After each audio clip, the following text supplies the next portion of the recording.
Saatnya kita berhenti sejenak, time out, membicarakan berbagai masalah dengan cara yang asik dan mudah dipahami. Jangan lupa subscribe, like, dan hidupkan notifikasinya. Jangan lupa ya.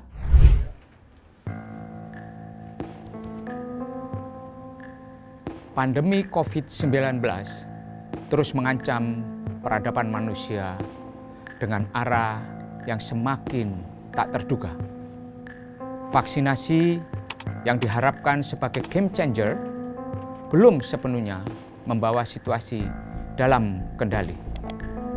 Sebulan setelah Lebaran, jumlah kasus melonjak di berbagai wilayah, bahkan membawa situasi seperti pada awal tahun 2021. Situasi ini mengingatkan kita kembali bahwa efektivitas kebijakan pemerintah menangani pandemi COVID-19 ini perlu didasari dengan pemahaman mendasar tentang perilaku manusia. Penyebaran virus ini sangat tergantung dari aktivitas manusia, di mana keputusan beraktivitas tersebut sangat beragam di antara individu yang ada.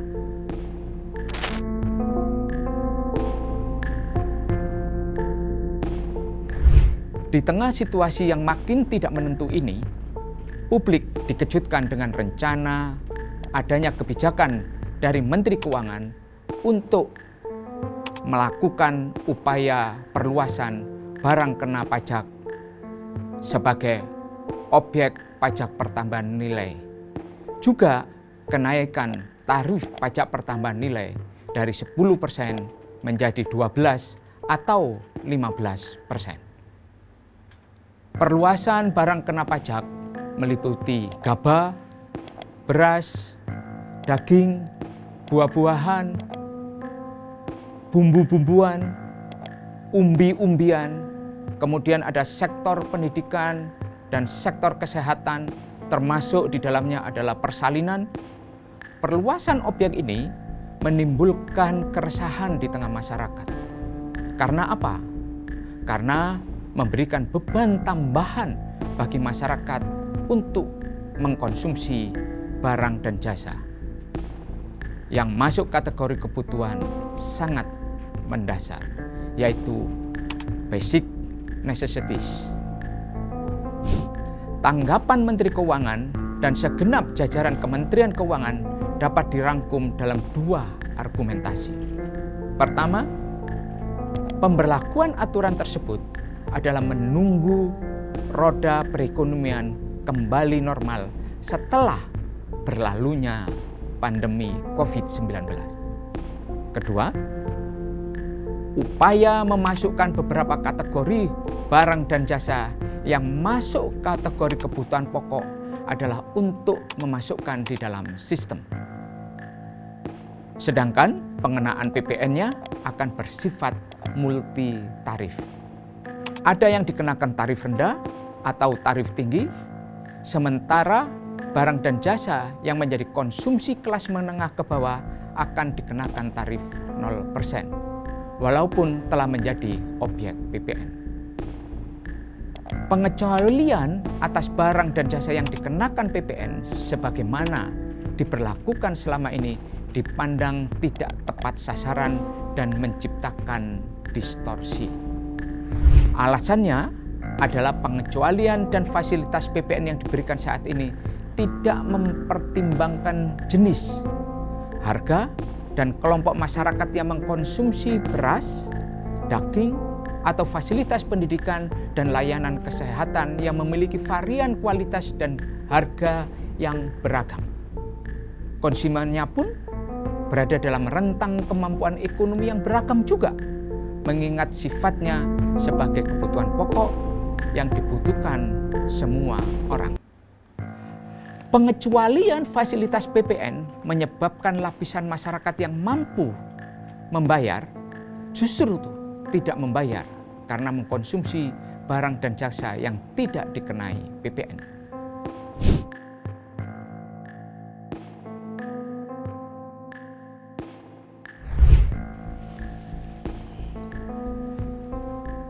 urgensi dan signifikansi.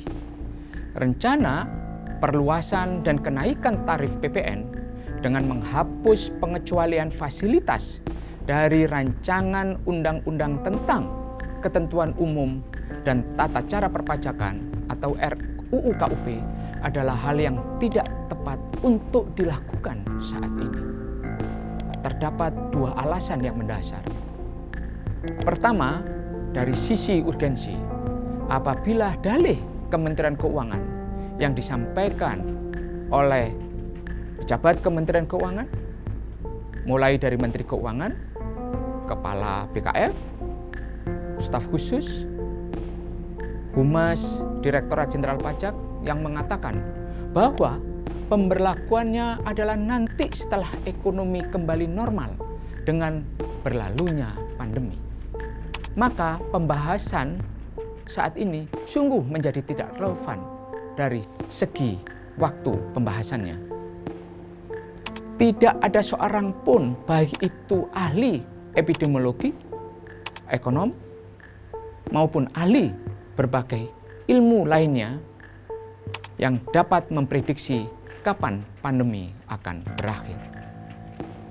Perbincangan rutin dalam sidang-sidang DPR dan rapat di berbagai kementerian di pemerintah saat ini adalah bagaimana pemerintah dapat mengeksekusi kebijakan countercyclical secara tepat agar ekonomi segera kembali pulih seperti sebelum pandemi, bahkan lebih baik dari itu. Kedua, dari segi signifikansi, besaran penerimaan negara yang diharapkan dapat diterima dengan perluasan dan kenaikan tarif PPN ini dapat diperkirakan tidak cukup besar. Apabila argumen bahwa tarif PPN akan dikenakan pada kebutuhan pokok yang dikonsumsi masyarakat menengah ke atas, maka berapa banyak kebutuhan beras premium seperti basmati, daging wagyu Kobe, maupun les privat dengan biaya mahal yang dikonsumsi masyarakat saat ini. Apakah pola konsumsi tersebut masih bertahan di masa pandemi COVID-19 saat ini?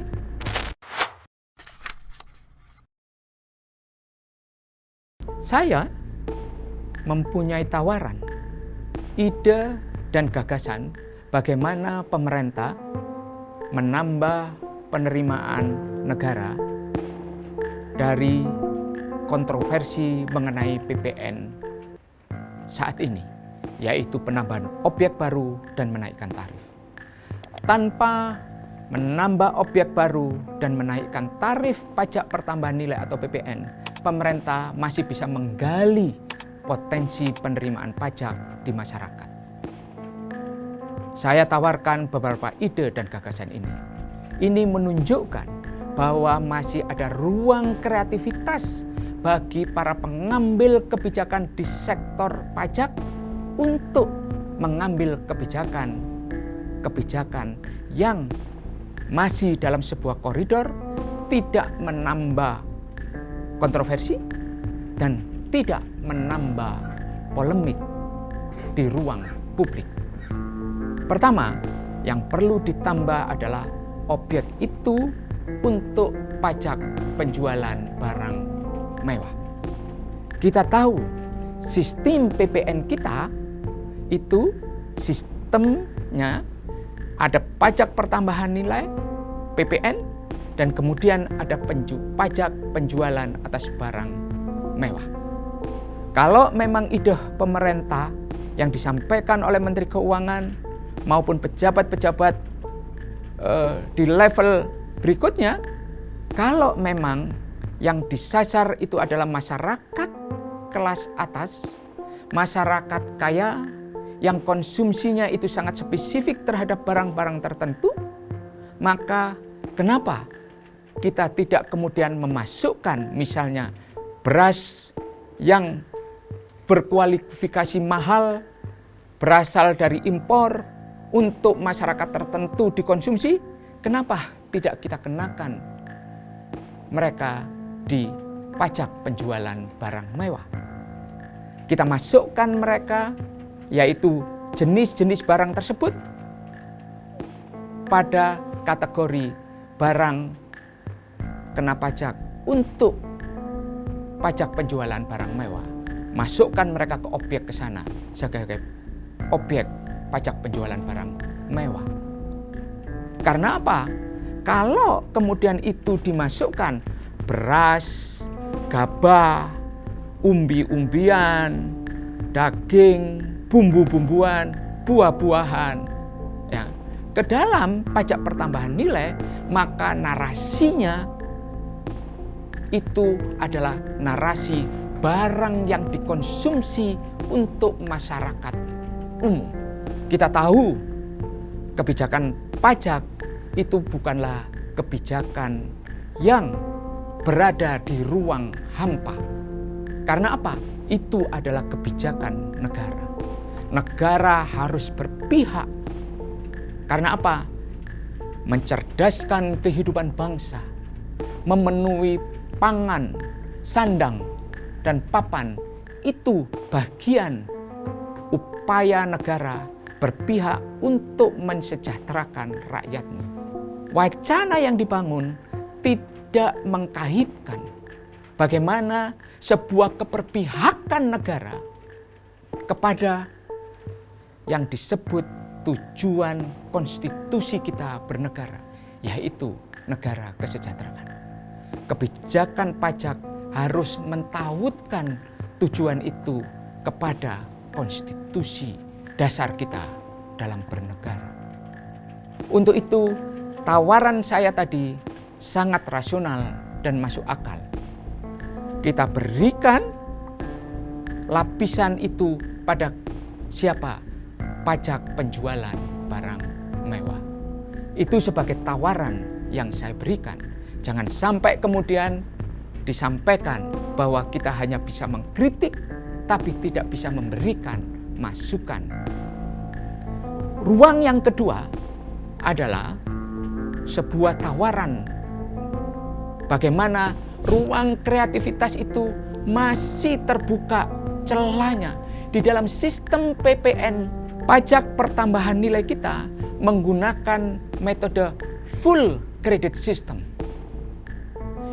yaitu seseorang perusahaan yang telah ditetapkan sebagai pengusaha kena pajak, dia akan memungut pajak dari orang yang dia terbitkan fakturnya.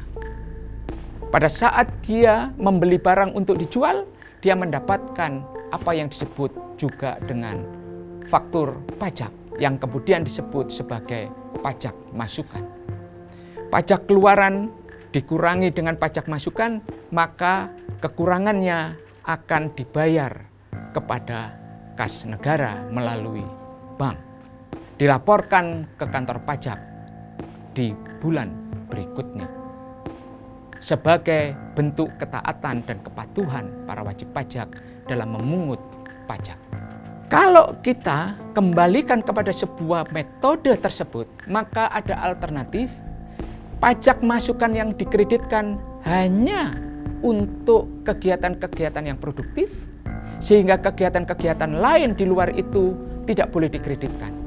Ini adalah sebuah ruang yang sangat lebar untuk digunakan, dan di dalam ruang lingkup aturan yang membutuhkan pemahaman, membutuhkan hitung-hitungan dan studi yang mendalam, sehingga kebijakan ini menjadi tawaran supaya apa? Supaya masyarakat bisa memahami bahwa cara pemerintah mengambil kebijakan di sektor pajak pertambahan ini menggunakan ruang kreativitas yang optimal di dalam koridor permainan dan aturan yang ada. Kenapa ini tidak dicoba? Kenapa ini tidak pernah dilakukan upaya-upaya yang memadai untuk menjadi sebuah tawaran kebijakan di luar menambah objek baru dan menaikkan tarif PPN? Karena apa? Pajak keluaran yang dikurangi dengan pajak masukan, maka ketika pengurangnya ini diberikan klasifikasi yang berbeda, menjadi diseleksi hanya untuk konsumsi atau hanya untuk yang produktif saja, sehingga pertambahan nilainya itu memberikan makna ekonomi yang produktif, tinggal difungsikan pilihannya seperti apa. Karena fungsi pajak itu ada dua. Di samping fungsi budgeter untuk menambah isi APBN kita, yaitu fungsi anggaran, ada fungsi menjadi pajak itu sebagai fungsi regulatory, sebagai pengatur perekonomian. Ini tawaran yang saya sampaikan, yang saya narasikan ini untuk bisa menjadi masukan bagi pemerintah. Tawaran saya yang ketiga, saya berikan. Kita menggunakan sistem pajak pertambahan nilai ini digunakan dalam masyarakat Indonesia sejak tahun 1984. Reformasi sistem pajak Indonesia terjadi jauh sebelum reformasi politik. Dulu kita menganut sistem official assessment, di mana penghitungan kurang bayar itu ditentukan oleh kantor pajak. Kemudian digeser menjadi self assessment. Sebuah prinsip di mana kita menghitung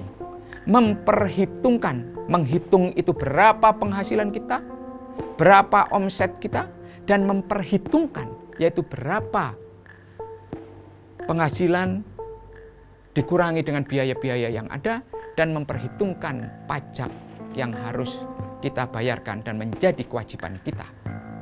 Sampai saat ini kita belum pernah mengadakan riset, baik itu dilakukan oleh pemerintah, Direktorat Jenderal Pajak, ataupun lembaga yang mana. Saya belum pernah menemukan tentang efektivitas dari prinsip PPN ini diterapkan di Indonesia dan menjadi bagian dari proses bisnis yang berlangsung selama ini. Belum ada riset bahwa ini adalah konsep paling ideal untuk masyarakat Indonesia. Ini adalah konsep paling ideal untuk sistem bisnis di Indonesia. Belum pernah ada riset yang kemudian secara komprehensif menyeluruh, yang kemudian bisa menjadi bahan referensi kita untuk menjadi patokan bahwa ini adalah paling ideal. Yang ada adalah sepotong pendapat, sepotong pandangan, teori-teori, baik itu yang mendukung maupun teori-teori yang kemudian memberikan pandangan yang berbeda, tetapi semuanya tidak ada dalam sebuah basis riset yang dilakukan di Indonesia. Untuk itu, kenapa kita tidak mencoba sebuah tawaran lain, sistem yang lebih sederhana dengan tarif yang lebih rendah, yaitu GST, Goods and Service Tax. Sebuah prinsip yang hampir sama dengan PPN, sebuah prinsip pemajakan atas konsumsi masyarakat yang hampir sama dengan pajak pertambahan nilai, tapi sistemnya lebih sederhana.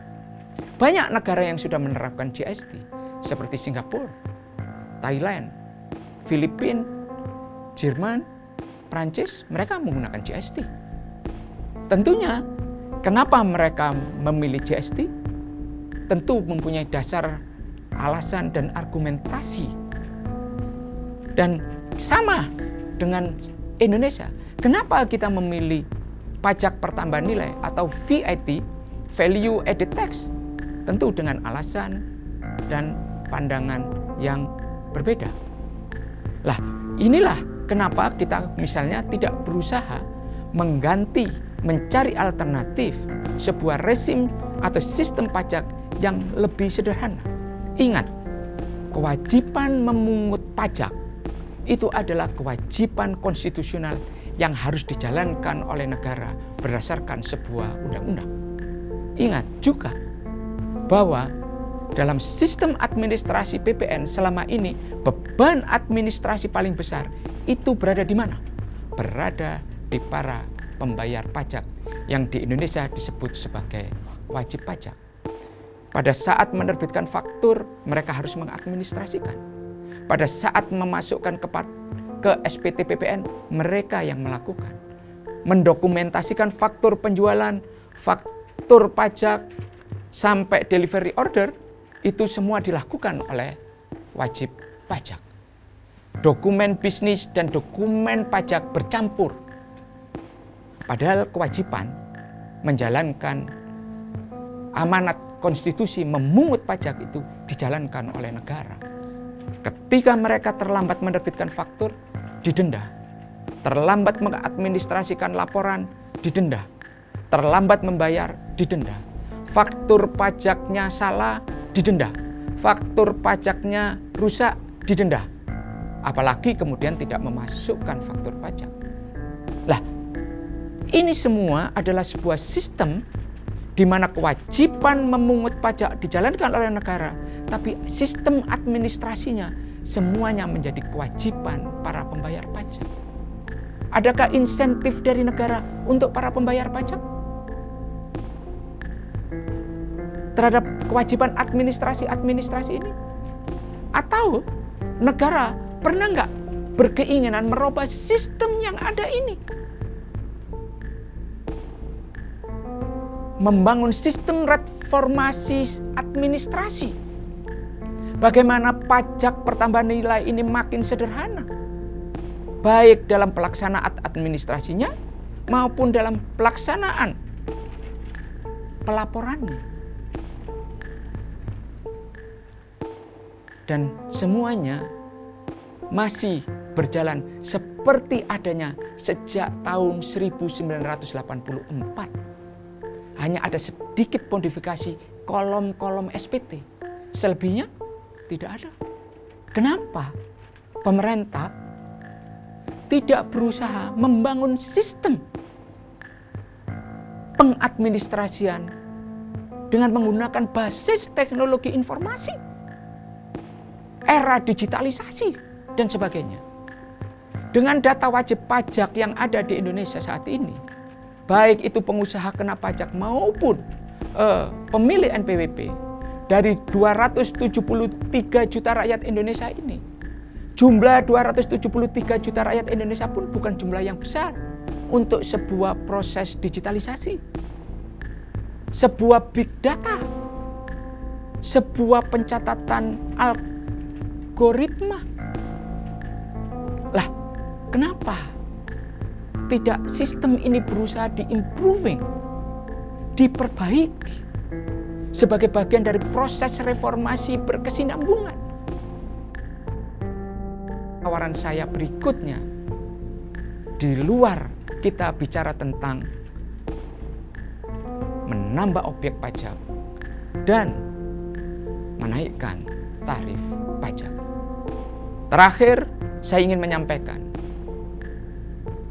hal yang sangat fundamental, yaitu perlunya kita untuk melihat bahwa permasalahan pajak ini adalah sebuah permasalahan yang sangat serius. Tax ratio kita masih 6,51, walaupun diakui oleh pemerintah 8 karena memasukkan unsur-unsur di luar pajak yang bersifat pungutan oleh pemerintah pusat. Kalau murni tax ratio yang hanya penerimaan pajak, kita cuma sekitar 6,51%. Sisanya adalah penerimaan non pajak yang menjadi unsur kategori yang lain dalam tax ratio. Tax ratio dalam arti luas itu yang dikutip oleh pemerintah sehingga menjadi 8,3%. Saya ingin menyampaikan hal yang fundamental ini adalah sebagai sebuah negara merdeka, sebagai sebuah negara berdaulat, kata Bung Karno, kemerdekaan itu harus mempunyai dua hal utama: kemandirian dan kedaulatan. Kemandirian bangsa kita dalam membiayai pembangunan, itu akan menjadi simbol kedaulatan kita ke depan dalam menentukan arah kebijakan. Kalau kita menyatakan sebagai sebuah negara, pembiayaan pembangunan masih sebagian ditopang oleh bantuan, ditopang oleh utang, maka kita masih belum sepenuhnya mandiri dari sisi pembiayaan pembangunan. Sehingga dalam banyak kebijakan, kedaulatan kita bisa diatur oleh orang lain. Karena apa? Dia memberikan pinjaman sama kita dengan kepentingan-kepentingan yang mereka punya. Nah, situasi ini akan kita pecahkan dengan apa?